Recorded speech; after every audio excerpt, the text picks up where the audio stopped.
Hi, I'm Duncan, Chairman of SAQCC Fire. And in today's video, I want to update you, the technician, as to what the SAQCC Fire does for you. Now, if you're anything like me, by the time I get to the last point, you'd have most probably forgotten about the first point. But don't worry about it, because what we'll do is we'll put the video and the write-up onto the SAQCC website, and you can go and read it and follow it up again there. So let's start. First point, the SAQCC committee have established an MOI. Now I know going through your head already is, why on earth should I, the technician, be worried about an MOI? Well, it's actually a really important document because an MOI stands for Memorandum of Incorporation, and it's the only document that governs a company. So it doesn't matter who is elected onto the committee of the SAQCC Fire. Those people have to run by the rules of the MOI. And that alone gives you, the technician, huge peace of mind.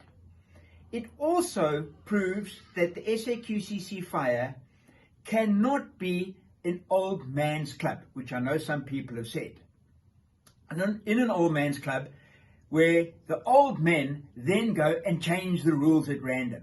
The rules of SAQCC Fire and how it's governed and how it's managed cannot just be changed at random. Once again, that's your peace of mind. All right, another point. The SAQCC Fire gives you a representative body, and that representative body is made up of elected directors and executive members. Who elects those directors and executive members? You, the technician. Their job is to work for you and look after your needs. So that's number one. But secondly, they also provide you with access to major forums, like, for example, the Department of Employment and Labor. And if you remember from the last video that I did, our bosses are the Department of Employment and Labor. They're the ones who have given us the mandate to do what we do. So they give us access to that. They give you access to SAN standards and being able to work on SAN standards, the NRCS, the PER, which is the Pressure Equipment Regulation, SANS, and a number of other forums. Now, on our own, we would never have access to those forums, you nor me. But as a body, we now have access to that. In addition, with that representative body, there is a GM, a general manager. And that general manager is there to ensure that you have a direct point of contact into the SAQCC Fire to give you advice, assistance, and if you need it, I suppose, even to lodge complaints. They're there to do that. Just a little bit more about this committee. Remember I said to you the committee is made up of directors and executive members. All of those members give of their time absolutely freely with no remuneration whatsoever. On top of that, those members come from all around the country. So what you, the technician, have are the best brains, the best knowledge from around the country to give you absolute free advice. All you need to do, get hold of the GM, get hold of Rosemary, put a question forward, and you will get the very best answer from industry, which on our own, you, me, we couldn't do that just purely by ourselves. All right, the next point. The SAQCC Fire has regulated the fire industry by certifying competence of fire technicians. Right? It's not really something that the SAQCC Fire did. That's something that the Department of Employment and Labor pretty much made us do. If you remember from my last video, I said to you, they gave us an option, and the option was very, very simple. Either you regulate the industry or the Department of Employment and Labor said, we'll regulate the industry. Scary thought, but we said, don't worry, we'll regulate the industry. And by regulating the industry, you have automatically been given professional status. At the same time, regulating the industry has ensured that safe practice, safe work is being undertaken by you. And that's the one thing that the Department of Employment and Labour wanted to know. So we've made them happy there. Now, certified competence. That's also an important statement, because it's not just certified competence. It's certified competence on different levels. So whether you're looking at portable fire extinguishers, detection, or gaseous fire suppression system, there are different levels of competence pertaining to each of those.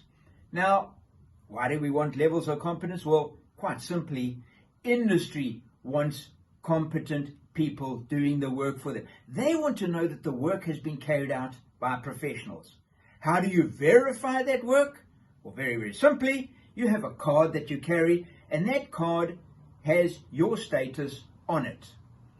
Now, there's still people out there who are going to say, you know what, we don't really need to be certified as competent. Well, let's have a look at another scenario. You've just been taken to hospital. You've had a heart attack. You're lying on a trolley, and a guy standing over you in a blue overall with a bobby-yarn spanner in his hand. And he is saying to you, don't worry, you're in safe hands, I'm a plumber. Let's face it, at that point, you want to know that a competent person is dealing with you. Exactly the same as the industry wants to know that a competent person is dealing with their portable fire extinguishers or their detection or the gaseous fire systems. So is competence important? Very, very important. All right, the other thing that the SAQCC Fire is hell-bent on, and that's driving knowledge and keeping you informed. If it weren't for the SAQCC Fire, how would you be informed? How would you know what changes had taken place in the latest SAN standard, if the SAN standard had even been updated? Well, that's part of the job of the SAQCC Fire. How do they do it? They give you newsletters, bulk SMSs, roadshows, by the way, which I must tell you, have been incredibly well attended. And they even have training curriculum. So all of this is done with the pretext of helping to establish a career path. And that's something that the SAQCC Fire committees are working incredibly hard behind the scenes on right now. They're working with the QCTO and some other organizations. There seems to be a little bit of disagreement here and there, but I'm sure at the end of the day we will all come to realize that this process, this QCTO process of establishing a career path, is for you, the technician, and it's to provide you with something that starts literally at school and takes you right up to tertiary education, gives you a degree in fire engineering. That's where we would like to see this whole process going. It is going to take time. It cannot happen overnight, but it is a process that is being handled. The last thing that we look at are legal matters. Now, we've spoken about competent people. I've spoken about competent people. We on the committee are not lawyers. Therefore, we are not competent to make legal decisions.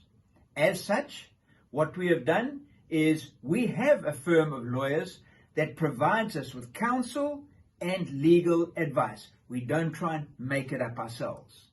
And secondly, should there be a hearing, which we prefer there not to be, but should there be hearings, there is nobody on the committee that we feel is competent to sit on that hearing. So what we have done is we have got an independent chairperson to sit on any hearing that takes place. Now, as I said when I started, I'm sure that by now you've forgotten the first points that I've already put down. Don't worry, it's going to go onto our website, the video will go, and the write-up will go as well. That leaves me in saying to you, be competent, be safe, because please remember, it could mean protecting somebody's life. Thank you very much.